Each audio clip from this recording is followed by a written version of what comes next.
वक्त की बड़ी खबर आपको बता दें, कीव के पास रूस के टैंक तबाह हो चुके हैं। कीव के पास भीषण युद्ध जारी है। कीव में चर्च पर भी हमला हुआ है। कीव यूक्रेन की राजधानी, यहां पर रूस के टैंक तबाह हुए हैं और चर्च पर भी हमला होता है। कीव के पास इस वक्त भीषण जंग जारी है। तस्वीरें आप देखिए, ये राजधानी कीव है जो कभी एक खूबसूरत शहर हुआ करती थी, लेकिन अब खंडर में तब्दील हो चुकी है और ऐसा जगह जगह होगा। ये रूसी टैंक है जो तबाह हो चुका है और ऐसे कई टैंक हैं जिसमें रूस को नुकसान पहुंचा है। अलग अलग इलाकों से इस तरह की तस्वीरें सामने आ रही है।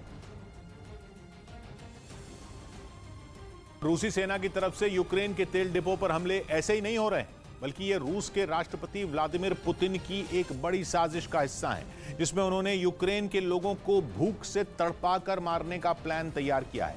ये दावा पश्चिमी मीडिया की तरफ से किया गया है और कहा यह तक जा रहा है कि वो इस साजिश को अंजाम देने तक पहुंचाने के लिए उस पर तेजी से अमल भी कर रहे हैं। और पुतिन की इसी साजिश के तहत रूसी सेना यूक्रेन के अलग अलग शहरों में मौजूद तेल डिपो को निशाना बना रही, या यूं कहें कि तेल की सप्लाई करने वाले भंडारों को तबाह करने में जुटी है। असल में यूक्रेन में बड़े पैमाने पर मशीनों की मदद से खेती की जाती है। गेहूं के उत्पादन में तो यूक्रेन पूरी दुनिया में जाना जाता है, इसीलिए इसे दुनिया की रोटी की टोकरी भी कहते हैं। लेकिन पुतिन की साजिश यह है कि वो तेल भंडारों को मिसाइल हमलों से बर्बाद कर खेती में इस्तेमाल की जाने वाली मशीनों तक पेट्रोल और डीजल को पहुंचने से ही रोक दें, ताकि यूक्रेन की खेती को बर्बाद किया जा सके। तेल डिपो के तबाह होने की वजह से एक शहर से दूसरे शहर तक अनाज को लाने ले जाने के लिए इस्तेमाल होने वाले ट्रकों को भी तेल की सप्लाई नहीं हो रही है। और अगर ऐसा ही चलता रहा तो वो दिन दूर नहीं जब वहां के लोगों के सामने भूखों मरने की नौबत आ जाएगी। और अगर पुतिन अपनी इस साजिश में कामयाब हो जाते हैं तो यूक्रेन में हालात और भी खतरनाक हो जाएंगे। मतलब ये कि यूक्रेन के सामने रूस के आगे घुटने टेकने के अलावा कोई चारा नहीं बचेगा, क्योंकि तब यूक्रेन की जनता एक एक रोटी के लिए तरस जाएगी। वहां के हालात भी कुछ इसी तरफ इशारा कर रहे हैं। पुतिन की इस खौफनाक साजिश का असर भी दिखने लगा है। यूक्रेन की राजधानी कीव से जो तस्वीरें सामने आई, उनमें खाने पीने का सामान खरीदने के लिए दुकानों के बाहर लोगों की भीड़ नजर आई। बड़ी संख्या में लोग सामान खरीदने के लिए लंबी लंबी कतारों में अपनी बारी का इंतजार करते दिखे। मतलब ये कि अगर जंग ऐसे ही चलती रही तो यूक्रेन के अलग अलग शहरों में रहने वाले लोगों के सामने खाने का संकट खड़ा हो जाएगा। लेकिन पुतिन की इस साजिश से न सिर्फ यूक्रेन के हालात बिगड़ेंगे, बल्कि दुनिया के कई देशों के सामने भी अपने लोगों तक रोटी पहुंचाना मुश्किल हो जाएगा, क्योंकि यूक्रेन गेहूं उत्पादन के मामले में पूरी दुनिया में 5वां स्थान रखता है और दुनिया के बाजार में उसकी हिस्सेदारी करीब 10% है। इसके अलावा यूक्रेन मकई और सूरजमुखी का तेल भी बड़े पैमाने पर दूसरे देशों को भेजता है। लेकिन जंग की वजह से यूक्रेन के बंदरगाह बंद पड़े और सप्लाई ठप पड़ी। अगर युद्ध लंबे समय तक चलता है तो यूक्रेन से सस्ते गेहूं पर निर्भर कई देशों को रोटी की कमी का सामना करना पड़ सकता है। मिस्र और लेबनान जैसे देशों में तो इसकी वजह से बड़ा संकट खड़ा हो सकता है, क्योंकि दोनों देश यूक्रेन से पहुंचने वाले गेहूं पर ही निर्भर हैं। यही नहीं, अगर गेहूं की सप्लाई नहीं हुई तो उससे बनने वाली कई दूसरी चीजों के दाम भी आसमान पर पहुंच जाएंगे। युद्ध के बीच अमेरिका को पुतिन की एक बड़ी साजिश का डर सताने लगा है। उसे आशंका है कि रूस में अमेरिकी नागरिकों को अगवा किया जा सकता है और फिर अपनी मनमानी शर्तें मनवाने के लिए उनको टॉर्चर किया जा सकता है। इसी साजिश के डर से उसने अपने नागरिकों के लिए नई एडवाइजरी भी जारी कर दी, जिसके तहत अमेरिका के नागरिकों को रूस की यात्रा नहीं करने के लिए कह दिया गया और चेतावनी दे दी गई कि रूस जाने पर उन्हें अगवा किया जा सकता है। यही नहीं, अमेरिका ने रूस में मौजूद अपने नागरिकों को भी तुरंत वहां से निकलने की सलाह दी, जिसके लिए अमेरिका ने रूस में अपनी बास्केटबॉल खिलाड़ी ब्रिटनी ग्राइनर के अगवा होने का हवाला दिया, जिन्हें 1 महीने से ज्यादा वक्त से रूस ने अपनी हिरासत में रखा है और उन्हें 17 फरवरी को मॉस्को एयरपोर्ट पर उस वक्त हिरासत में ले लिया गया था जब वो एक टूर्नामेंट में हिस्सा लेने वहां पहुंची थी। यही नहीं, रूस ने उन पर गांजा रखने का आरोप लगाया था, जिसके बाद वहां की कोर्ट ने उन्हें 19 मई तक हिरासत में भेज दिया था। ये वो दौर था जब अमेरिका लगातार दुनिया को आगाह कर रहा था कि यूक्रेन पर रूस का हमला कभी भी शुरू हो सकता है। इसीलिए अमेरिका उन्हें हिरासत में लिए जाने को रूस की बड़ी साजिश का हिस्सा मान रहा है। इस वक्त की बड़ी खबर आपको बता दें, मारिपुल में रूस का सीजफायर है। राहत बचाव के लिए सीजफायर किया गया है। मारिपुल में राहत बचाव का काम जारी है। मारिपुल से निकाले जा रहे हैं लोग। इस वक्त की सबसे बड़ी खबर हम आपको बता रहे हैं, मारिपुल में रूस का सीजफायर है। दरअसल वहां पर राहत बचाव के लिए सीजफायर किया गया है। इससे पहले हमने देखा कई हमले होते हैं जिसमें इमारतों को नुकसान पहुंचाया जाता है। कई लोग ऐसे हैं जो अभी भी इमारतों के अंदर फंसे हुए हैं, उनको निकालने के लिए सीजफायर का ऐलान किया गया है। पाकिस्तान में अविश्वास प्रस्ताव पर चर्चा से एक दिन पहले पूरे दिन सियासी ड्रामा चला और खबर आई कि इमरान सदन में बहस से पहले ही हथियार डालने वाले हैं। मतलब वो अपनी कुर्सी छोड़ देंगे। कहा जा रहा था कि इमरान शाम को देश के नाम एक संबोधन करने वाले थे जिसमें वो लोगों से अपने दिल की बात बोलते, लेकिन ना इमरान खान का संबोधन हुआ और न वो पाकिस्तान के लोगों को अपनी बात बता पाए। कहा जा रहा है इमरान आखिरी बार एक कोशिश करना चाहते थे, लेकिन सेना प्रमुख बाजवा के आगे उनकी एक नहीं चली। यही नहीं, खबर तो यह भी उड़ी कि इमरान पाकिस्तान को इमरजेंसी का शॉक देने वाले थे, लेकिन बाजवा और आईएसआई चीफ ने उनका खेल खराब कर दिया।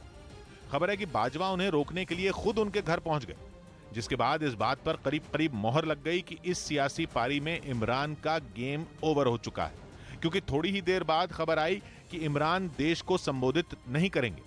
कहा जा रहा है कि इमरान पर दबाव इतना बढ़ चुका है कि अब वो अविश्वास प्रस्ताव का सामना तक नहीं करना चाहते। एक तरफ बाजवा और दूसरी तरफ विपक्ष, दोनों ने मिलकर इमरान का दिमाग इतना खराब कर दिया कि वो संसद की सूरत देखने से भी घबरा रहे हैं। माना जा रहा है कि इसीलिए उन्होंने प्लान किया था कि वो शाम को देश के नाम संबोधन देंगे और फिर इस्तीफा दे देंगे, लेकिन बेचारे इमरान ये भी नहीं कर पाए।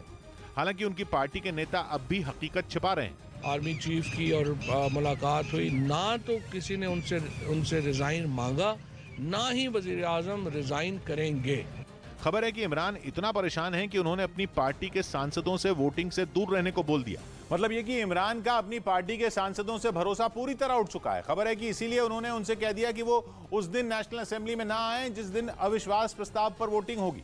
इमरान ने अपनी पार्टी के सांसदों को एक चिट्ठी जारी करके यह फरमान सुनाया, जिसमें लिखा गया कि अविश्वास प्रस्ताव पर बहस के दौरान वही सदस्य बोलेंगे जिन्हें पार्टी बोलने के लिए कहेगी। साथ ही उन्होंने उन्हें यह भी चेतावनी दी कि अगर किसी सांसद ने बात नहीं मानी तो उसे आर्टिकल 63A के तहत दल बदल माना जाएगा और पार्टी के खिलाफ जाने वालों पर कार्रवाई होगी। लेकिन ऐसा लगता है कि इमरान के सहयोगी और उनकी पार्टी के सांसद उनकी बात एक कान से सुनकर दूसरे से निकाल दे रहे, क्योंकि एक एक करके उनके अपने उनका साथ छोड़ रहे हैं और कुर्सी बचाने की लड़ाई में इमरान अकेले पड़ते जा रहे हैं। अविश्वास प्रस्ताव पर बहस से एक दिन पहले पीटीआई की सहयोगी एमक्यूएमपी के 2 मंत्रियों ने सरकार से इस्तीफा दे दिया। पार्टी के नेताओं ने इससे पहले रात में विपक्षी पार्टियों के साथ एक बैठक भी की। मैंने वज़ारत इंफॉर्मेशन टेक्नोलॉजी के ओहदे से इस्तीफा दे दिया है। एमक्यूएम ने जैसे ही इमरान का साथ छोड़ा, विपक्ष का हौसला और बढ़ गया। उसने एक साझा प्रेस कॉन्फ्रेंस की जिसमें शहबाज शरीफ ने एमक्यूएमपी को शुक्रिया कहा। वक्त पीछे होगा, पीपल्स पार्टी और एमक्यूएम आगे होगी।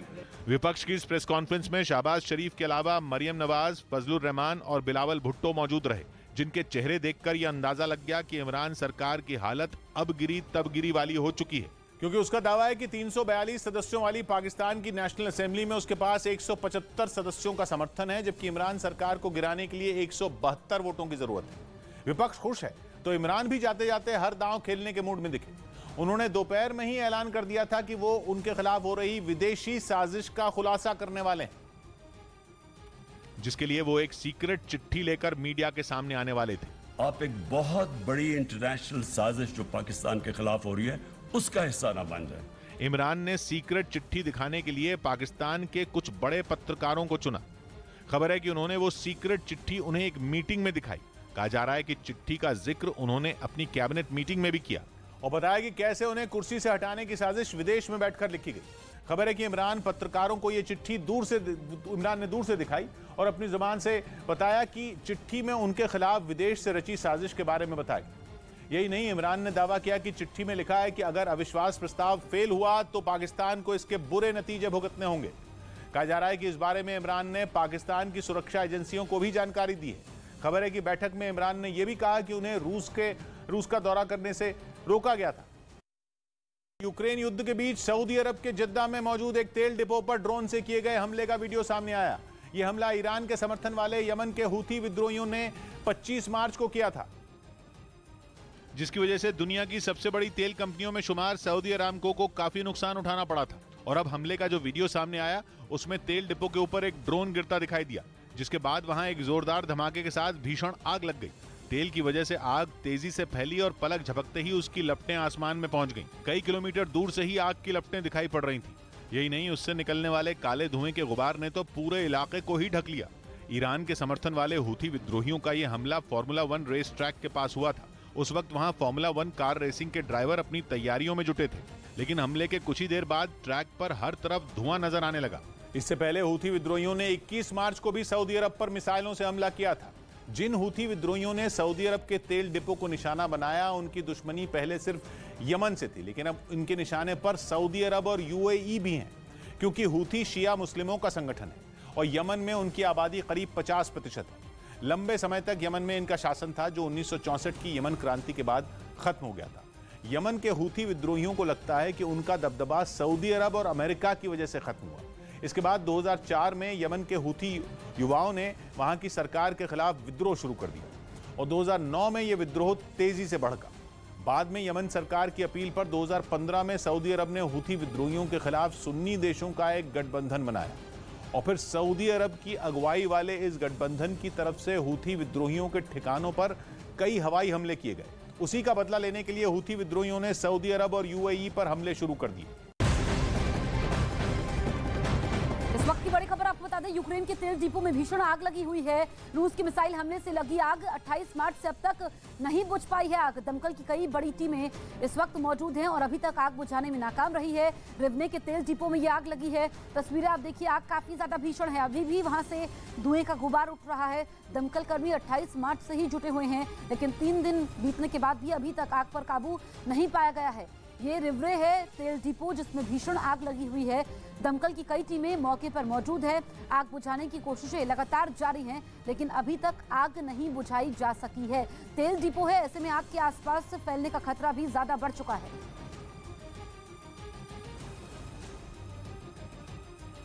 स्वीडन ने रूस से निपटने के लिए यूक्रेन को अपने खतरनाक एंटी टैंक लॉन्चर 84 दे दिए।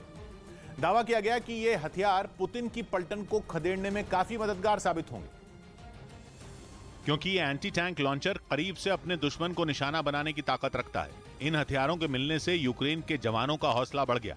जंग के मोर्चे पर तैनात इन जवानों ने पहले तो इस एंटी टैंक लॉन्चर का बारीकी से मुआयना किया, फिर वो आपस में इसकी खूबियों की चर्चा करते भी दिखे। यूक्रेन युद्ध की शुरुआत के बाद यूरोप के कई देशों ने ज़ेलेंस्की को मदद का भरोसा दिया था। बताया गया कि इसी के तहत स्वीडन ने यूक्रेन को ये हथियार दिए, जिससे अब यूक्रेन पुतिन की सेना पर पलटवार की तैयारी में। इसकी खासियत यह है कि कोई भी सैनिक अकेले इस एंटी टैंक लॉन्चर 84 का इस्तेमाल कर सकता है। इतना ही नहीं, इसमें दुश्मन के हेलीकॉप्टर और बख्तरबंद गाड़ियों को आसानी से निशाना बनाने की ताकत भी है, जिसके अलग अलग वेरिएंट का इस्तेमाल दुनिया के 30 से ज्यादा देश कर रहे हैं। रूस के हवाई हमलों से निपटने के लिए यूक्रेन ने दुनिया की सबसे तेज लेजर गाइडेड मिसाइल दागने वाला एयर डिफेंस सिस्टम तैनात कर दिया, जिसके बाद रूसी वायुसेना की टेंशन बहुत ज्यादा बढ़ सकती है, क्योंकि यूक्रेन ने ब्रिटेन से मिले जिस star streak air defence system को जंग के मैदान में उतारा है, उसके जरिए दागी गई मिसाइलें आवाज से कई गुना तेज रफ्तार से उड़ान भरती हैं और करीब 7000 मीटर के दायरे में लड़ाकू विमान, हेलीकॉप्टर या फिर ड्रोन को गिराने की ताकत रखती हैं। इस सिस्टम को पहली बार किसी युद्ध में इस्तेमाल किया जा रहा है, जिसकी तैनाती के बाद रूस के लिए यूक्रेन के शहरों में हवाई हमले जारी रखना बहुत खतरे वाला मिशन साबित हो सकता है, क्योंकि इस एयर डिफेंस सिस्टम का सटीक इस्तेमाल करने के लिए ब्रिटेन ने यूक्रेन के सैनिकों को ऑनलाइन ट्रेनिंग देने का भी दावा किया, जिससे दागी गई लेजर गाइडेड मिसाइल करीब 5000 किलोमीटर प्रति घंटा की रफ्तार से अपने टारगेट की ओर बढ़ती है और टारगेट के करीब पहुंचने से पहले यह मिसाइल डार्ट जैसे दिखने वाले 3 छोटे छोटे रॉकेट नुमा हथियारों में तब्दील हो जाती है, जिसकी वजह से दुश्मन के लड़ाकू विमानों और हेलीकॉप्टरों को संभलने तक का समय नहीं मिलता। और महज 14 किलो वजन वाले इस एयर डिफेंस सिस्टम को टैंकों और बख्तरबंद गाड़ियों पर तैनात करने के साथ ही कंधों पर रखकर भी इस्तेमाल किया जा सकता है, जिसे लेकर ब्रिटेन का दावा है कि ये कम दूरी तक जमीन से हवा में मार करने वाला दुनिया का सबसे तेज मिसाइल सिस्टम है। इस वक्त की बड़ी खबर आपको बता दें, यूक्रेन का रूस पर बड़ा हमला। 11 मेयर को अगवा करने का आरोप लगाया है। 8 अधिकारियों को भी अगवा करने का आरोप लगाया गया है। तो यूक्रेन ने रूस पर बड़ा आरोप लगाया है कि उसने उसके अधिकारियों को अगवा कर लिया है, जिसकी संख्या 8 बताई गई है। इसके अलावा 11 मेयर को भी अगवा करने का दावा यूक्रेन की तरफ से किया गया है। इससे पहले भी यूक्रेन आरोप लगा चुका है कि वहां के आम लोगों को रूस बंधक बना रहा है। उत्तरी यूक्रेन में बंद पड़े चेर्नोबिल परमाणु प्लांट में ब्लास्ट की आशंका जताई गई। रूसी राष्ट्रपति व्लादिमीर पुतिन की नजर जंग छेड़ने से काफी पहले से ही इस प्लांट पर टिकी हुई थी, लेकिन अब यूक्रेन के उप प्रधानमंत्री ने आशंका जताई कि वहां धमाका हो सकता है। अगर यह धमाका हुआ तो यूक्रेन के कई इलाकों में बड़ी तबाही होगी। कई पीढ़ियां इसकी चपेट में आ सकती हैं। इस जंग की शुरुआत में ही पुतिन की पलटन ने इस परमाणु प्लांट पर धावा बोलते हुए अपना कब्जा जमा लिया था, पर अब यूक्रेन इस मामले को यूएन सुरक्षा परिषद में भी ले जाने की तैयारी में। उसने मांग की है कि चेर्नोबिल परमाणु प्लांट से रूसी जवानों को हटाया जाए ताकि वहां 1986 जैसा हादसा न हो, क्योंकि 36 साल पहले चेर्नोबिल परमाणु प्लांट में जो हादसा हुआ उसके जख्म अब भी यूक्रेन